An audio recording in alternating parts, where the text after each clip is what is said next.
Good afternoon and welcome. I really didn't know what to expect today. I didn't know whether we'd have 20 people here or several hundred people here. Obviously, it's several hundred. Thanks for being here. This is great. Welcome to the farewell tour of Springfield High School and the opening of our time capsule. We discovered early in the building process of the new building that we had a time capsule located in the central building. As you look at the front of the central building, it was located just to the left of the front stairs. It's covered with a piece of board right now. That is the time capsule. It was enclosed in a cement vault. So the entire vault slid out, as I understand, and weighs actually a couple 100 pounds. That is what was inside the vault, and we'll open that here in just a few minutes. Some of the people I'd like to recognize today. By the way, I'm Bill Stauffer, the superintendent of the Springfield Local Schools. We have some board members in attendance today. I know I saw Bobby Dinkins, if you would stand, Bobby. He's way back there. Mary Lou Dodson is here. Mary Lou's right down front. Board member-elect and longtime board member Glenn Wieland is also here. I don't think I have other board members here. Behind me, we have some people from an organization known as the Junior Order. The Junior Order is actually the organization that put the time capsule in the central building back in 1931, we believe. We have Roger Sullivan, who came all the way from Kentucky along with his wife today to open the time capsule. Roger, you want to stand?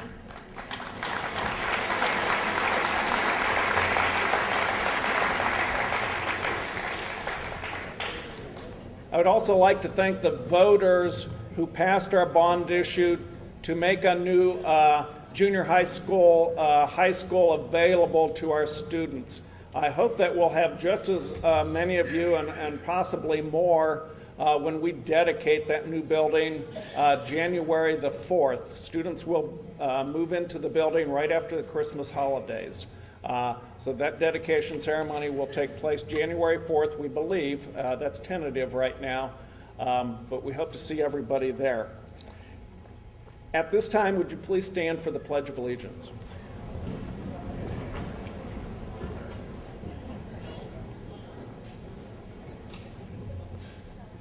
I pledge allegiance to the flag of the United States of America and to the republic for which it stands, one nation, under God, indivisible, with liberty and justice for all.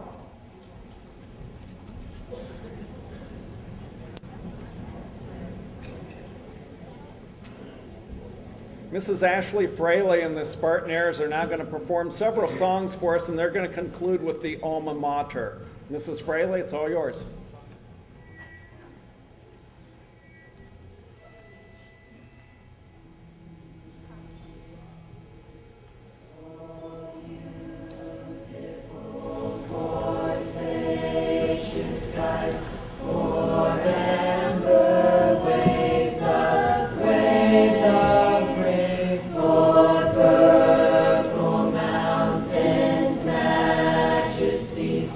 Above the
As I said earlier, our time capsule was placed in the central building in the early 1930s.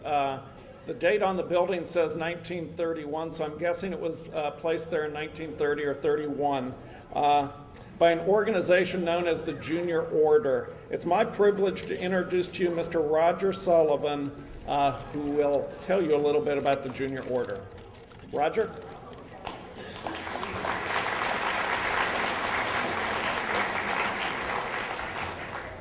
Good afternoon to everyone, and thanks for coming out.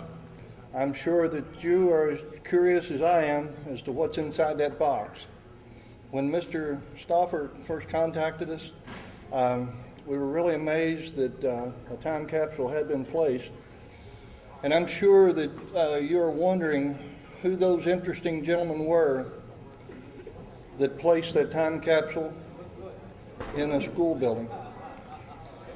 They were probably your grandfather, possibly your father, depending on your age. If you're about my age, very possible that your father could have been part of that group. Probably an uncle or two would have been involved with it.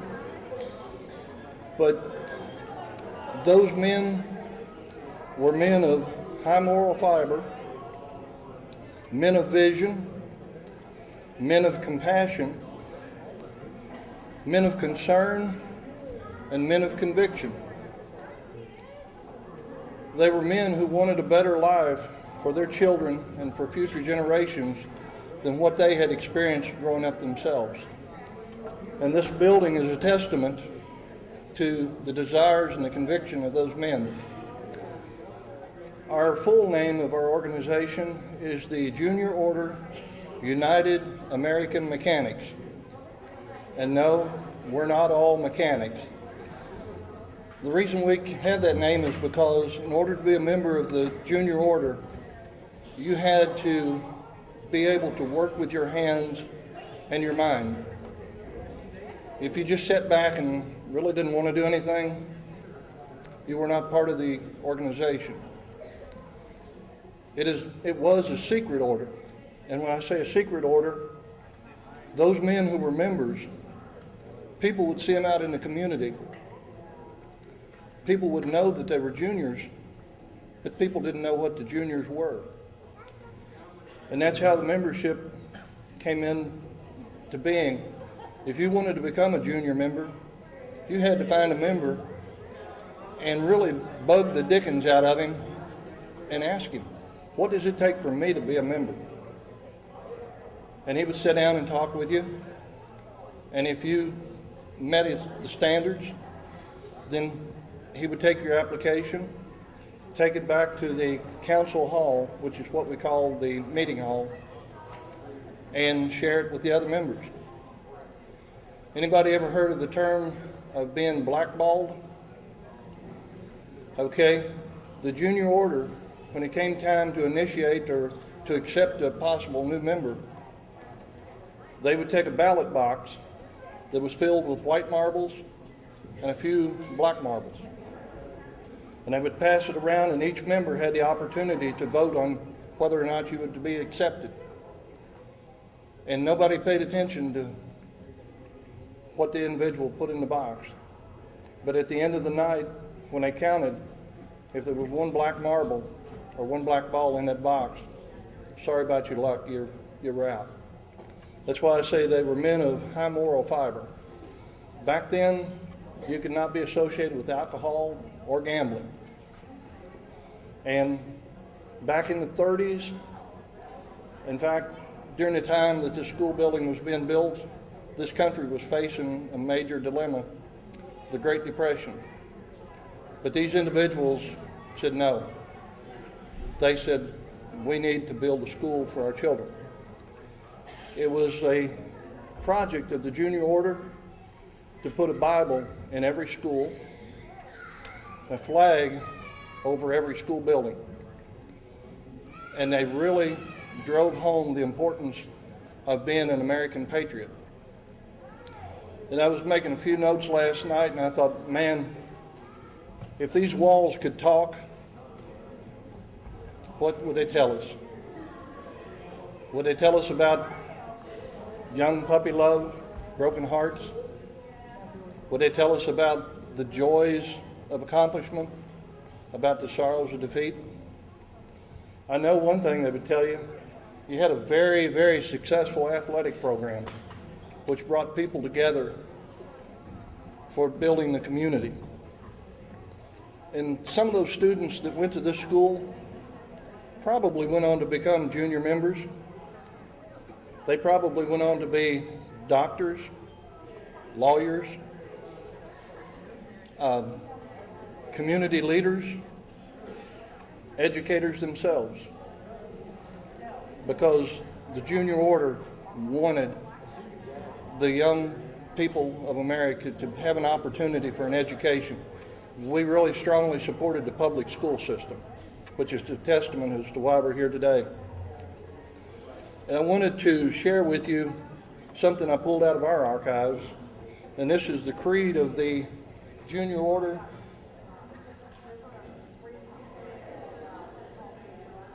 United American Mechanics. And it may look a little strange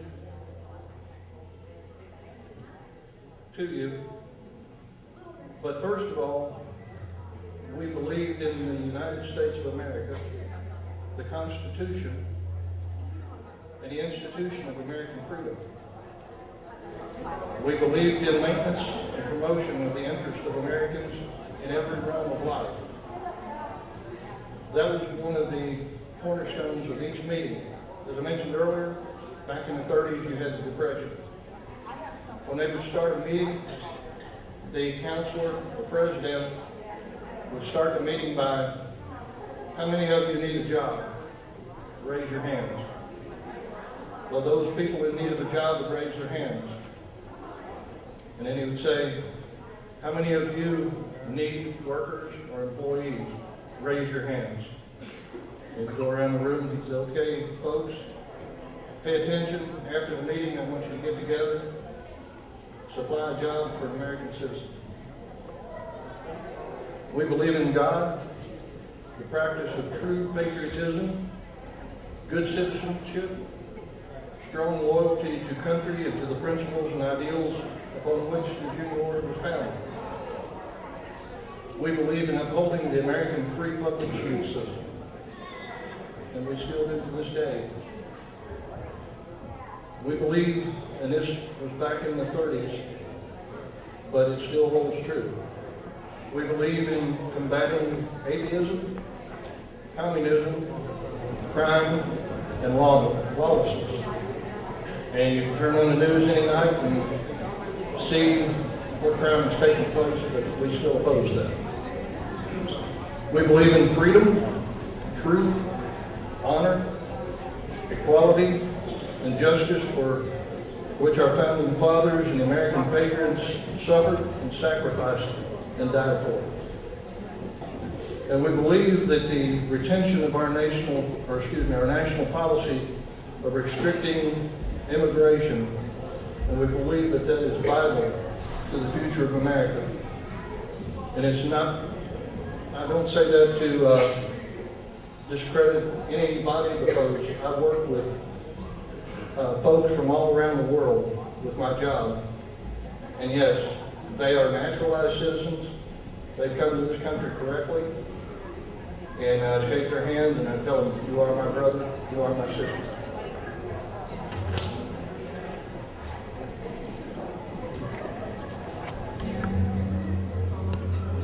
Okay, in the archives that I looked through, I couldn't find anything for 30 or 31.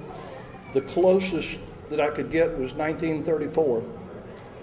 And the membership of the junior order in 1934, as of December 1, 1934, was a staggering 39,933 members. And that's quite a few people. The number of councils or local groups in Ohio as of 1934 were 281. One of those councils was right here. Okay, the members totaling the membership of the junior order back in December 31, 1934 was 290,490 members. And when I tell you those numbers, I also want to share with you that back then, members of our organization were farmers, factory workers, they were political leaders. We had members in each state legislature. We had members in the U.S. Congress. We had members in the judicial system. And you've heard of that generation in the past being the greatest generation. You had men of conviction, moral character, moral fiber, that was introducing bills and creating laws to help make America a better place to live. And it's with mixed emotion today that I tell you that we do not have any member serving in state or national government. Because if we did, I'd probably go choke them. But that's the sad part about our membership. Okay, our membership has declined over the years, but back in the 30s, we had 2 children's homes. One was in Tiffin, Ohio, which is just a short trip down the road. And I looked at the number of children in that home back in 1937. Tiffin had a total of 1,048 children. The other home was down in Lexington, North Carolina. The number of students there was 234. In order to be a child in that home, you had to be the child of a junior order member, or that child had to be an orphan of a junior order member. Because back in those days, a child with a single parent or a child that was orphaned did not have many luxuries. They were basically farmed out for labor. Life wasn't very good. But when that child went to the junior order home, either one, they stayed in that home till the surviving parent could get back on their feet financially and come and take that child out, or they stayed there until they graduated. And before they could graduate, they had to qualify in some field of expertise. We've had bankers, doctors, nurses, lawyers, business people, all who graduated from the children's home. Unfortunately, back in the mid-60s, our federal government decided to declare war on poverty, and it created the welfare system. At that point, people did not have a need to send their children to the children's home. At that point, the children stayed home, the numbers went down, and eventually the home here in Tiffin, Ohio closed. The one down in North Carolina is now owned by the State Council of North Carolina. But the children that are there are children from all across the U.S. Anybody that is sent there by the state of North Carolina, they are welcomed in that school at this point. When I said that the junior orders were men of vision, back at that time we had a life insurance program that was set up if you were a junior order member and something happened to you. Upon your demise, your widow and your family would receive a certain amount of money. We had disability insurance. If you were unable to work, we made sure that you were able to take care of your family and pay your bills. So, through the years, we've tried to be a cornerstone in the community, but sadly, our numbers have gone down, and it's to the point that it is now. Fortunately, Jerry was able to make the connection between the symbol on the building and the junior order. And we are very grateful that we've had the opportunity to come up today and share with you in the final walk through the building. And I think I probably already talked longer than my wife wanted me to. We're firm believers in the 3 ups. Stand up, speak up, and shut up. So at that point, Mr. Stauffer, I guess we're going to find out what's in the box, and hopefully there's more in there than what was in Al Capone's vault.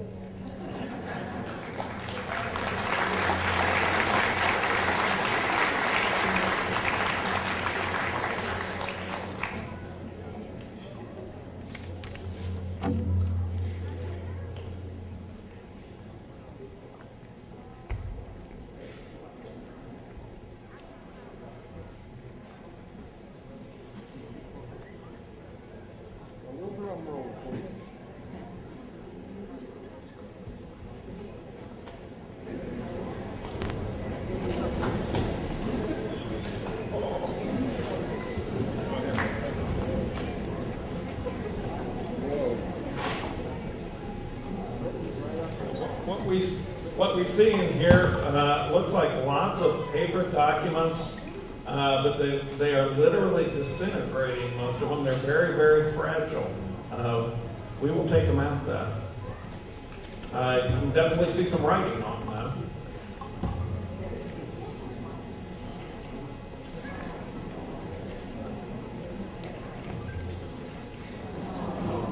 You know, that this may very well be, well, let's put it on the table here. It's some sort of book, and it's titled Red and Gray, and I really wonder whether it's your book.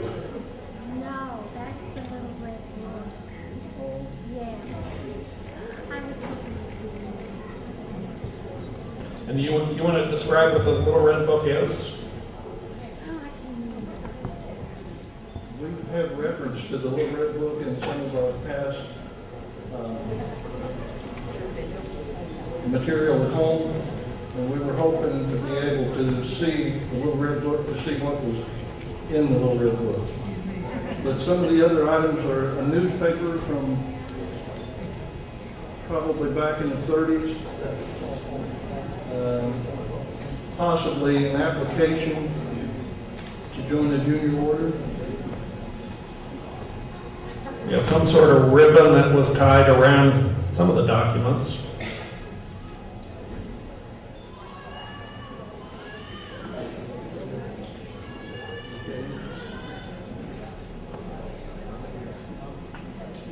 There's another green ribbon. Okay, I would be willing to say that red, white, and blue. Go ahead. You are probably right. We'll try pulling this out.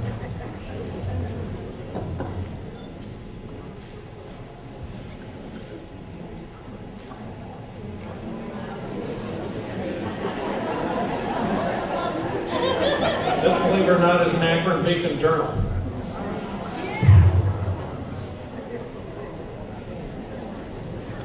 Dated May 14th, 1931.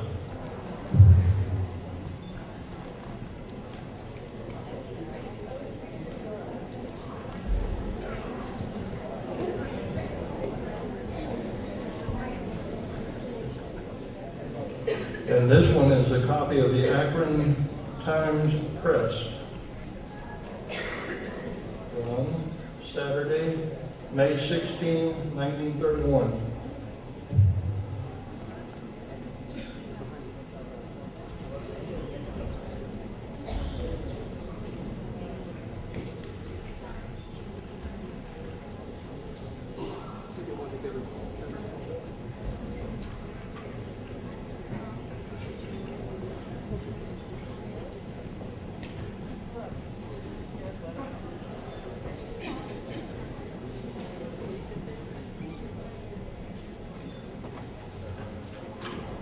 And that is it.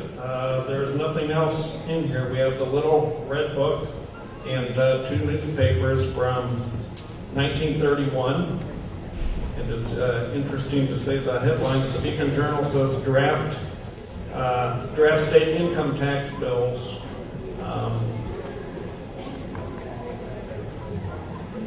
And the Akron Times Press that no longer exists. What we will do is leave these items up on the table. You can come by and take a look. Please don't touch. They're really, really delicate.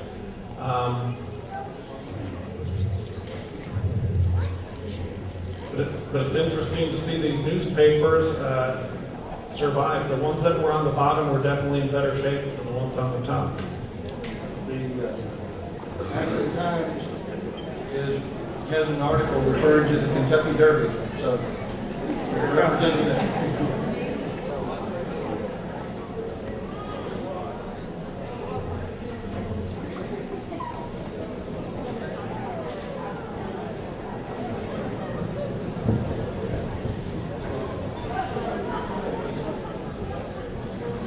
It's interesting on the back here, there are some ads for car dealerships.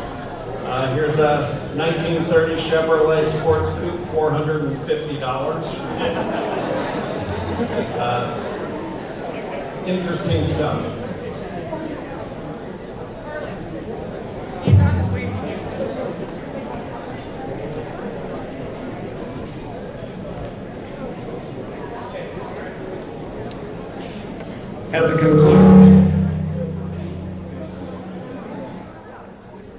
this one. At the conclusion of our ceremony today, you are welcome to tour the high school. We have yearbooks for sale in the cafeteria.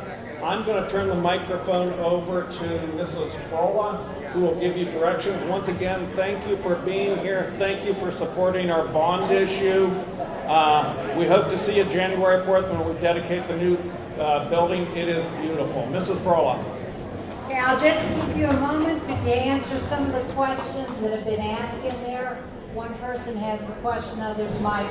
There are bricks in the cafeteria with a nameplate. The bricks come from the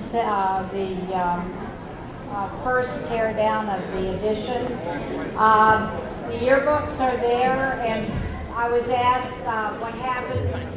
The yearbooks are, we kept 2 copies for historical library. There will always be 2 copies of each year that we have in the library. Some have been donated to the State Historical Society, some to local, but we are selling anything that we have. There are about 5 tables of pictures. If you see a picture that you want, you are welcome to take it. I wanted to go to the people who will take care of them and love them. And digital pictures, the last 10 years, the yearbook, everything's been digitally given to us. We are going to upload those and have you be able to order them over the